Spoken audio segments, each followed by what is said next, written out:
August 14th, 2021, a day like any other in the small town of Mountain Grove, Missouri.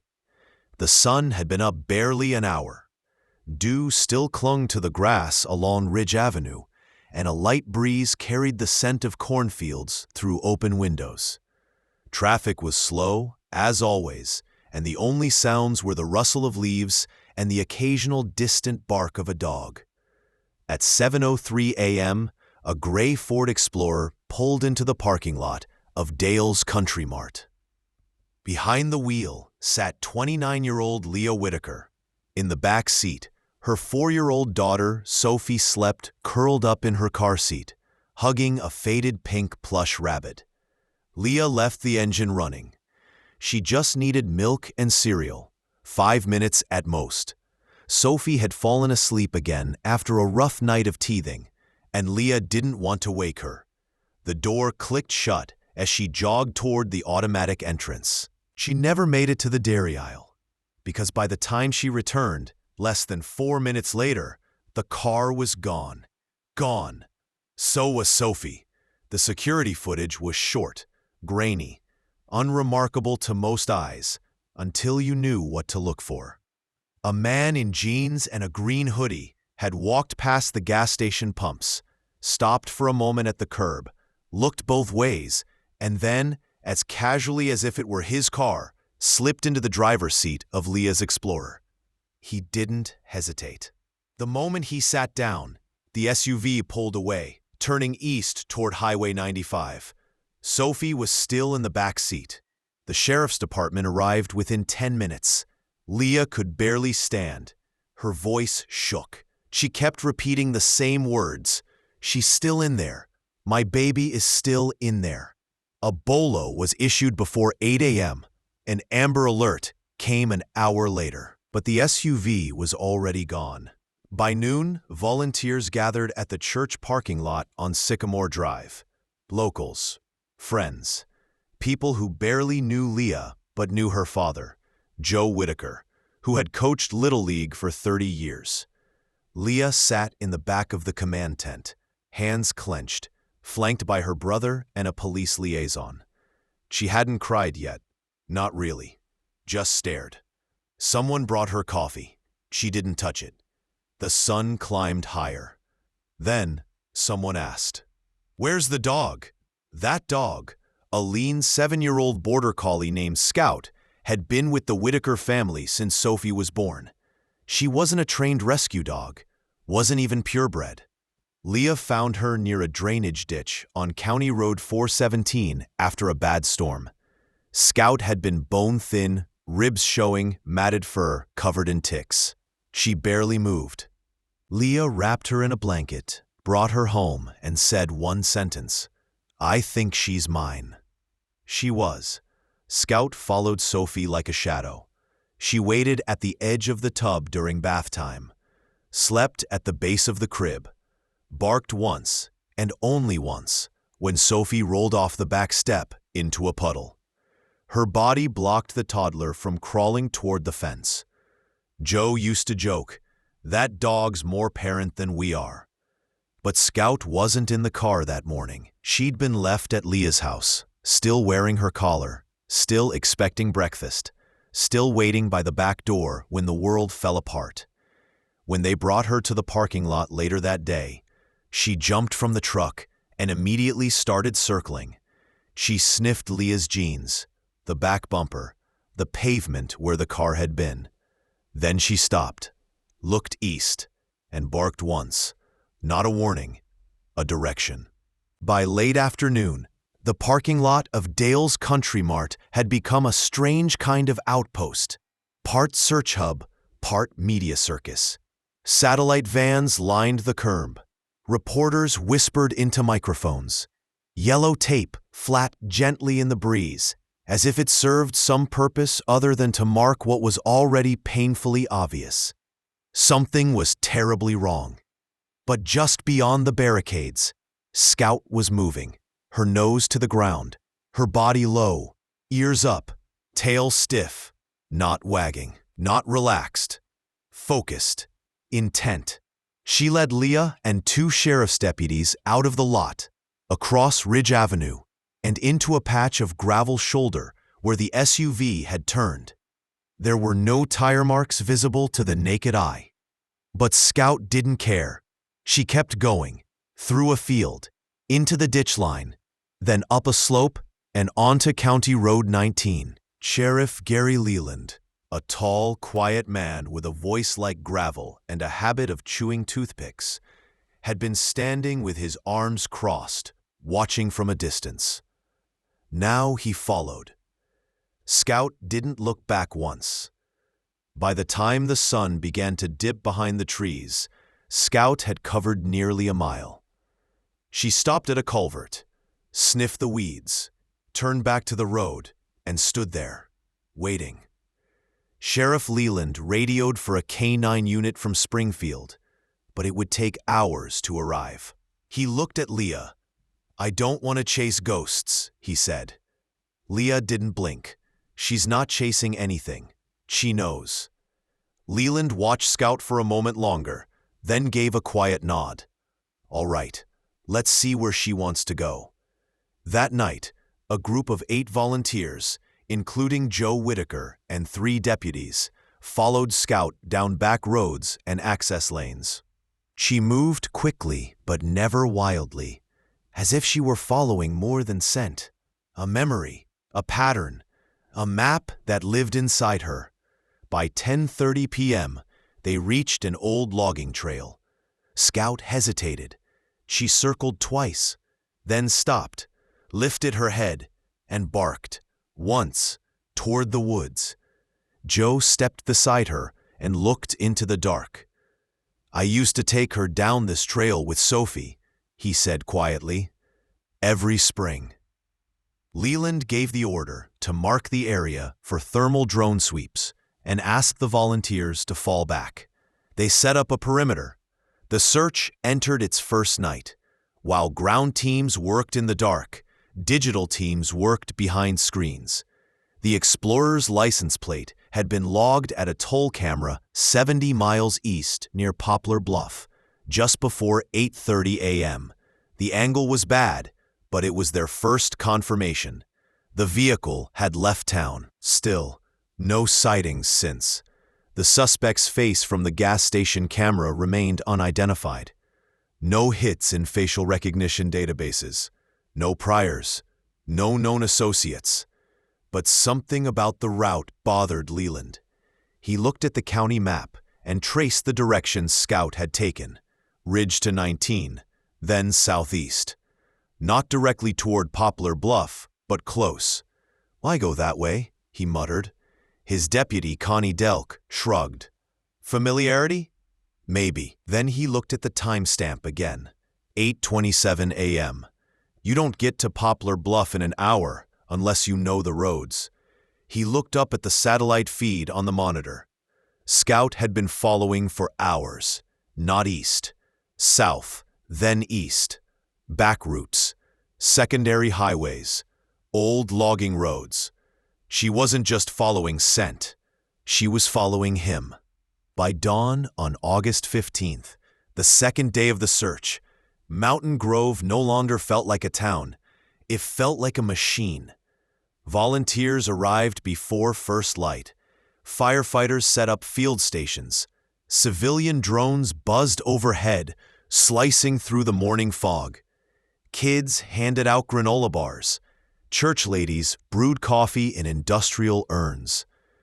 But for all the movement, Sophie was still missing, and Scout was still walking. Her paws were cracked from gravel. Her chest heaved more quickly now, but she didn't stop. When someone tried to coax her into a truck to rest, she refused to climb in. She turned back to the road, ears flat. "She's trying to outrun something," Joe said, "or get ahead of it." Sheriff Leland sent a patrol ahead down Hollow Road, a winding, narrow stretch south of Route B that had been abandoned for years. Locals avoided it. Too many blind curves, too many accidents. It led nowhere, or so they thought. At 9:14 a.m., Deputy Chris Hart called in. "We found tire tracks, deep ones. Look recent. Same make as the Explorer.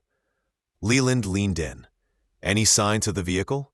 Not yet, but there's a fresh trail into the woods. ATV path, maybe. Could be nothing. Leland paused, then looked at Scout. She was facing south. Completely still. Send coordinates, he said. We're coming in. By 10:10 a.m., 3 officers, a drone crew, and Scout entered the tree line. It was heavy second-growth forest, oak, birch, vines everywhere. The dirt track was uneven, but clearly used. Small wrappers, a crushed soda can, twigs freshly broken. Scout began to pull.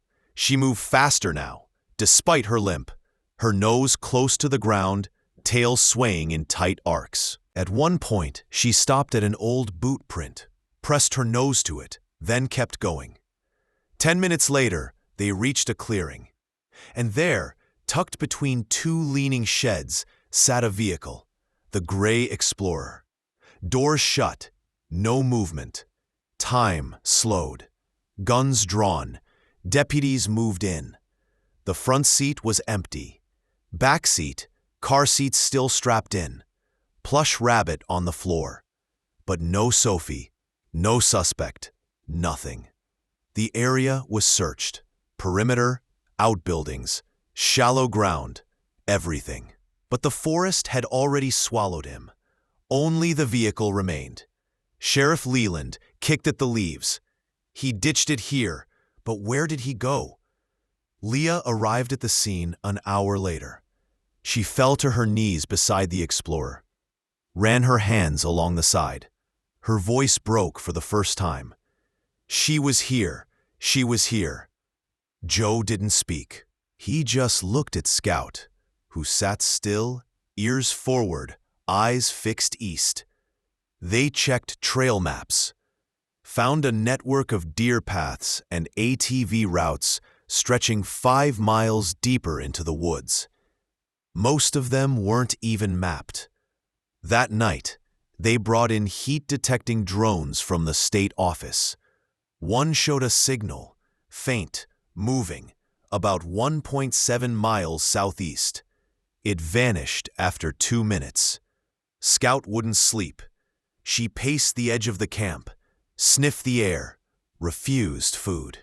Leah sat beside her and whispered, "You know where she is, don't you?" Scout pressed her head to Leah's knee and stayed there until dawn. August 16th. Morning broke humid and colorless. The forest around Hollow Road was thick with wet heat and silence. Even the birds seemed subdued. The drone teams had flown 4 circuits since dawn, all readings cold. But Scout, she wasn't cold. She stood by the trailhead at 6:04 a.m., stiff, alert, locked onto something only she could sense. Joe Whitaker noticed first. "Watch her shoulders," he said. "She's not scanning anymore. She's tracking." Leland didn't question it. Not now. "Send 4, he told his team. "Keep it light, keep it quiet. We go where she goes." Scout led them east off the main trail, deeper into country so dense the undergrowth slapped at their knees. Vines clawed ankles. Mosquitoes buzzed in clouds. At 6:47 a.m., they found a creek bed. Scout stopped, drank once, then crossed. On the other side, an old barbed wire fence. Rusted, bent.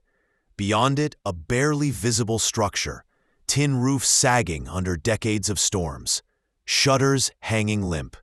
No path, no porch light. Just a single cinder block cabin, half swallowed by trees. Hart whispered, "There's nothing out here. This isn't on any property map." Leland raised a hand for silence. They approached with weapons drawn.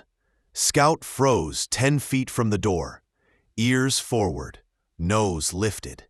Then she sat. Leland stepped forward. "Sheriff's Department. Anyone inside, come out now." Silence. Then a sound. A shuffle. Soft, like fabric on wood. Then a voice, faint, fragile. "Mommy?" Everyone moved at once. Hart kicked the door in. Wood cracked. Dust bloomed into the air. There, in the far corner, beside a cot with no mattress, sat Sophie. She was curled up in a blanket, eyes red. Dried tears streaked down her cheeks. Her hair was tangled. She held the pink rabbit tight to her chest. But she was alive. A moment of pure stillness passed. Then Scout broke it. She darted forward and lay down beside the girl, pressing her body close, licking her cheek, tail thumping with urgency. Sophie didn't cry. She whispered, "Scout," and wrapped her arms around the dog's neck. The man was gone. Whoever he was, he had left just hours before. The cot was still warm. A cracked can of beans sat on a crate table. Footprints led out the back door and disappeared into the woods. But it didn't matter, not then. Leland called it in. "We've got her. Sophie Whitaker, safe. Repeat, safe. Need immediate evac. Southeast of Hollow Road, off-grid structure." Leah was flown in by chopper. When the medics handed Sophie into her arms, there were no words, just sobs. Joe stood behind them, shoulders shaking. He didn't wipe his face, didn't look away. Scout stayed at Sophie's feet, never moving more than an inch away. Leland knelt and scratched her behind the ear. "You led us there," he whispered. "You knew the road." That night, the search effort transformed into a rescue camp. Reporters arrived, cameras, news vans. People brought candles, stuffed animals, sandwiches. A line formed down the road to leave flowers by the explorer. But none of it mattered to Scout. She lay on the rug inside Leah's temporary trailer, her head resting on Sophie's sock-covered foot. Still, at peace, finally done. The man who took Sophie Whitaker vanished into the Ozark forest as if the land swallowed him whole. No name, no ID, no fingerprints, only a face, captured on a flickering security camera at Dale's Country Mart. A man in a hoodie, average build, no visible tattoos, no distinguishing marks. Mid-30s, maybe. White, calm, but calm doesn't leave a child alone in a shack, and calm doesn't disappear without a trace. Sheriff Gary Leland stood in the darkened operations trailer 2 days after Sophie's rescue, staring at satellite images, heat maps, a pinboard full of maps and notes. He knew where to go, he said, tapping a line of red string that led from the highway to the unmarked cabin. Didn't pick that road by accident. Didn't leave much behind either. Deputy Delk crossed her arms. "You think he's local?" "I think he's been out here before." In the back of the room, Leah sat with Sophie in her lap. The girl was quiet, alert but untouched by panic. She hadn't spoken about the man at all, only about Scout. "She barked loud," Sophie said once. "So he got scared. He ran." Leland nodded, but the truth scraped at him. He hadn't caught the man. Scout had just beaten him to the girl. Over the next 3 weeks, the FBI joined the search. Forensics scoured the cabin. Old food wrappers, fingerprints too smudged to match, a burned phone battery. No DNA, no name. One theory floated: transient. Someone living in the woods off-grid. Another: ex-con, recently released using false ID. The third theory came from Leland himself. He wasn't just hiding. He pointed to the drone path logs. He waited. He watched. He knew we were close. He chose not to fight, just walked out. "Why?" Delk asked. Leland looked at the photograph of Scout, sitting outside the cabin, her nose to the ground. "Because of her." The story made national news. "She knew the road," read the USA Today headline. CNN called Scout a miracle in fur. The New York Times ran a Sunday piece: "The dog that led them back." Donations flooded in. The town received over $60,000 for a new canine program. Mountain Grove, population 5,800, suddenly had a reason to believe in something bigger than itself. Leah tried to stay quiet, but reporters didn't care. They knocked anyway. One morning, she found a letter taped to her mailbox. Typed, "No return address." It read, "I didn't mean to hurt her. I needed the car, that's all. I left her water. I didn't touch her. I'm gone now. You won't see me again. That dog, she wasn't supposed to find us. But she did. I'm sorry." Leah turned it in. Leland ran it for prints. Nothing. But something in her gut told her it was real. She didn't want it to be. Scout was officially retired from search work after the rescue. Not that she'd ever been trained. She just knew. She rested more now, but always close to Sophie. If the girl moved to another room, Scout followed. At night, she lay across the doorway like a quiet gatekeeper. "She's watching the door," Leah told Joe, "just in case he comes back." Joe didn't answer, but he didn't tell her she was wrong. One evening, weeks later, a man named Dan Morehouse arrived from Kansas City with his teenage daughter. He brought a box of dog biscuits and a small plaque. It read, "Scout, for reminding us that loyalty sees farther than fear." He shook Harold's hand. "My daughter was taken 3 years ago. We didn't get her back." Then he knelt and looked Scout in the eyes. "You did what none of us could," he whispered. Scout licked his hand once, then rested her chin on Sophie's lap. August 14th, 2022.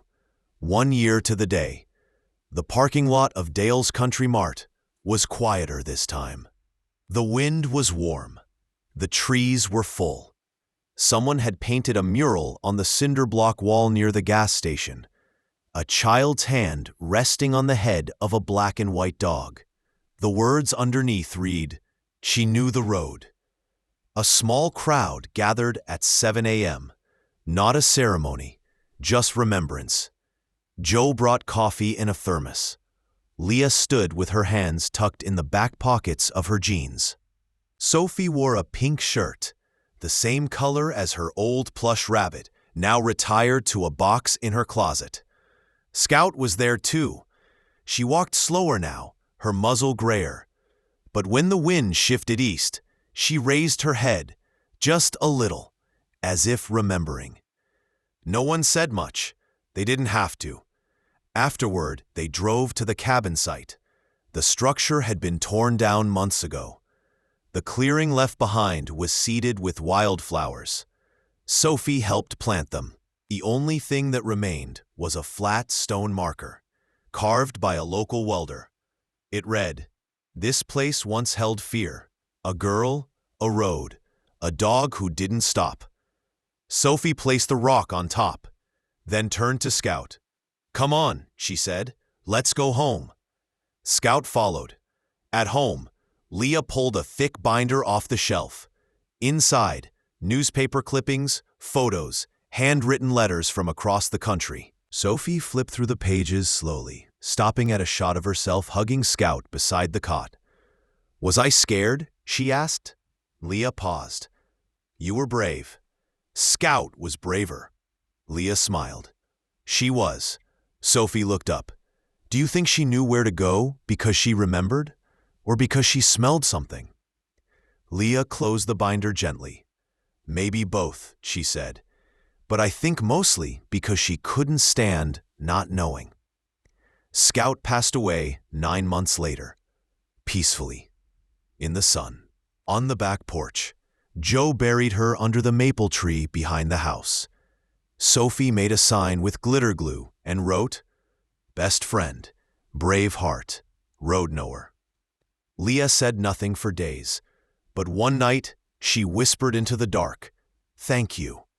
Years later, Sophie would write an essay for school called "The Dog Who Saved the Road." It won a state award. She ended it with these lines, "Sometimes you get lost without even moving, and sometimes someone who doesn't talk can still call you home. Moral: not all heroes come when called. Some find their own path through memory, loyalty, and instinct. Scout didn't have a map, she just had a reason, and that was enough. If this story moved you, like, comment, subscribe. Share it with someone who believes in second chances. And when life feels like it's turned down a dark road, remember, someone might still know the way back.